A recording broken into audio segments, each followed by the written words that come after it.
तर यति चाहिँ म फेरि पनि सबैलाई के बताउन चाहन्छु भने तपाईँहरूसँग जम्काभेट भइहाल्यो, नेताका रूपमा तपाईँको घरमा पुग्न नसकुला, तर नीतिका रूपमा राष्ट्रसभाको नीति, वर्तमान सरकारको नीति तपाईँको घरमा पुग्नेछ। त्यसले तपाईँहरूलाई अन्ततोगत्ता सहजतामा लैजान्छ। जस्तो सुकुम्बासी बस्तीबाट जति पनि निस्किरहनु भएको छ अधिकांश खुसी हुनुहुन्छ।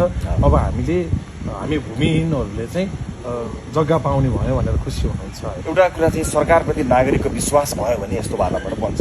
सरकारले केही न केही गर्छ, हाम्रो लागि केही न केही राम्रो गर्छ सरकारले, ठिकै छ त, सरकारले व्यवस्था गर्छु भनेको छ, हामी विश्वास गरौँ न त भन्ने वातावरण बनेको हुन सक्दछ। नागरिकको विश्वास प्राप्त गर्नु ठुलो कुरा हो। सरकार त बन्छ, सरकार आज मात्र बनेको होइन, दुईतिहाईको सरकार पनि बने ढले भइरहन्छ। तर जनताको विश्वास भएको सरकार भयो भने नागरिकले पनि कोअपरेट गर्नुहुन्छ, नागरिक पनि सँगसँगै हामी पनि छौँ साथमा भन्नुहुन्छ। अलिकति दुःख त हुन्छ, किनभने परिवर्तनको यो संहारमा, यो ट्रान्जिसनमा चाहिँ कहीँ न कहीँ कतै न कतै अलिकति दुःख त सबैलाई हुन्छ। तर त्यसले दिने नतिजा, भोलिको पुस्ताले पाउने जुन एउटा नतिजा छ, हामीले त एउटा चुनावबाट अर्को चुनाव हेर्ने होइन नि, हामीले त एउटा पुस्ताबाट अर्को पुस्तामा जाने हो। अब आउने पुस्ताले हामीले भोगेको जस्तो पीडा समस्याहरू भोग्न नपरोस् भन्नको लागि काम गर्दा तपाईँ हाम्रो पुस्ताले थोरै समस्याको सामना गर्नुपर्छ।